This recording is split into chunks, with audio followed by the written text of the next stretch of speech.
Hello बच्चों, कैसे हो आप सब। उम्मीद करता हूँ आप सब खैरियत से होंगे।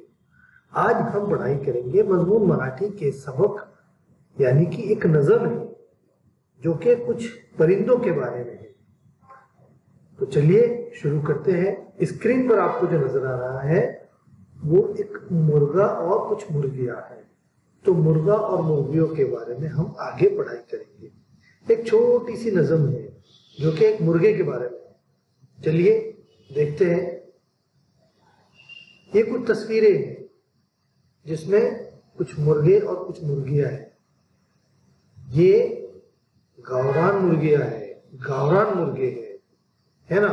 जो सफेद रंग के होते हैं वो फार्म के होते हैं।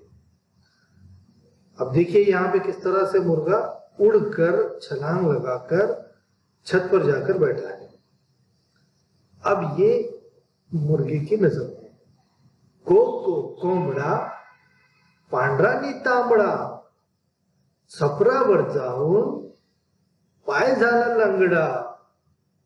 को कोंबडा, ये एक नज़म है कोंबड़े के बारे में जो कि ये बताते हैं कि एक मुर्गा है जो कि पांढरा नी तांबड़ा यानी सफेद है और तांबड़ा है यानी तांबा जैसा कलर होता है ना, जिसको रेडिश मरून कहते हैं। और छपरावर जाऊन बसला यानी छत पर जाके बैठा। जैसे वो छत पर जाके बैठा उसका पैर लंगड़ा हो गया। किसका? कोंबड़े का। चलिए आगे बढ़ते हैं। कौन से परिंदे के बारे में नज़म दी हुई है। ये कुछ मुर्गियों के बारे में मालूमात है।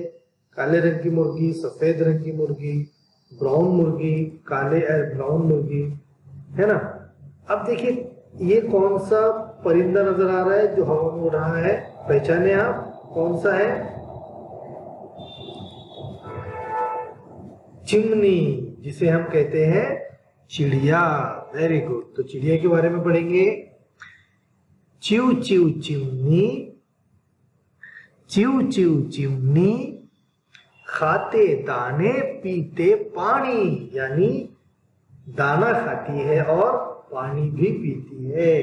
कंटात मणि यानी उसके गले में एक मनका होता है। चोचित रानी यानी उसके चोच में हमेशा गाने होते हैं, हमेशा गाना गाती रहती है। चू चू चू चू चू चू, इस तरह से। घरट्यात झुलते चिवताई रानी, घरट्यात झुलते चिवताई रानी, चिव चिव चिमनी। चिवताई रानी से क्यों कहा गया है? ये इसका लाड़ का नाम है। घरट्यात यानी उसके जो घोंसले में वो हमेशा रहती है, झूलते हुए रहती है, कभी ऊपर कभी नीचे। और उसके बाद उसको चिवताई रानी कहा गया है। तो इस तरह से ये हमारे दो परिंदे, दो जानवरों के बारे में हमने छोटी छोटी नज़में और उनके एक्सप्लेनेशन देखे। उम्मीद करता हूँ आपको समझ में आया होगा। बहुत बहुत शुक्रिया।